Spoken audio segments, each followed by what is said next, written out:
പാലിയേക്കരയിൽ വീണ്ടും ടോൾ പിരിക്കുന്നതിൽ തീരുമാനം നാളെ. ജില്ലാ കളക്ടറുടെ റിപ്പോർട്ടിൽ നാളെ തീരുമാനമെടുക്കാമെന്ന് ഹൈക്കോടതി അറിയിച്ചു. പാലിയേക്കരയിലെ ടോൾ പിരിവ് തുടരുന്ന കാര്യത്തിൽ എന്തായിരിക്കും ഹൈക്കോടതിയുടെ തീരുമാനമെന്നത് നാളെ അറിയാൻ കഴിയും. നാളെയാണ് ഏറ്റവും നിർണായകമായ ദിവസം. ജില്ലാ കളക്ടറുടെ റിപ്പോർട്ട് കോടതിയുടെ മുന്നിലേക്ക് എത്തിക്കഴിഞ്ഞു. ആ റിപ്പോർട്ടിൽ ജില്ലാ കളക്ടർ ചൂണ്ടിക്കാണിച്ചിരിക്കുന്നത് പല അടിപ്പാതകളുടെയും നിർമ്മാണം നടക്കുന്ന മേഖലകൾ, അവിടെയാണ് ഗതാഗതക്കുരുക്ക് ഉണ്ടായിക്കൊണ്ടിരുന്നത്.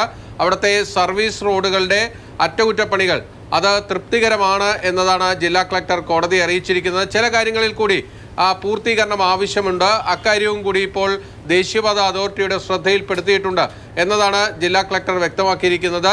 കേസിലെ ഹർജിക്കാർ ചില പരാതികൾ ജില്ലാ കളക്ടർക്ക് മുന്നിൽ ഉന്നയിച്ചിരുന്നു. ആ പരാതികളും പരിശോധിച്ചുകൊണ്ടുള്ള റിപ്പോർട്ടാണ് കോടതിയുടെ മുന്നിലേക്ക് എത്തിയിരിക്കുന്നത്.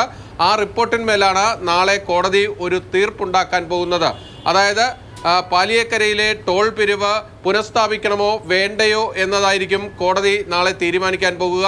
ടോൾ പിരിവ് അനന്തമായി ഇത്തരത്തിൽ നീട്ടിക്കൊണ്ടുപോകാൻ കഴിയില്ല എന്നതാണ് കോടതി വ്യക്തമാക്കിയിരിക്കുന്നത്. കാരണം ഇതിൽ ആരും ലൂസറായി വരാൻ പാടില്ല, അതായത് ആർക്കും നഷ്ടമുണ്ടാകാൻ പാടില്ല എന്നത് കഴിഞ്ഞ ദിവസം തന്നെ കോടതി വ്യക്തമാക്കിയിട്ടുണ്ട്. അതായത് സാധാരണക്കാരായ യാത്രക്കാരാണെങ്കിൽ വലിയ തുക ടോൾ നൽകിയാണ് യാത്ര ചെയ്യുന്നത്, അവർക്കും ബുദ്ധിമുട്ടുണ്ടാകാൻ പാടില്ല. കരാർ കമ്പനിക്കും ദേശീയപാത അതോറിറ്റിക്കും ഇതിൻ്റെ ഭാഗമായി നഷ്ടമുണ്ടാകാൻ പാടില്ല. അതുകൊണ്ട് ഇത് ഈ സർവീസ് റോഡുകളുടെ പ്രവൃത്തികളൊക്കെ കൃത്യമായിട്ടുണ്ട് എങ്കിൽ ആ ടോൾ പിരിവ് പുനഃസ്ഥാപിക്കുന്ന രീതിയിലേക്ക് കാര്യങ്ങൾ നീങ്ങാനുള്ള സാധ്യതയാണുള്ളത്.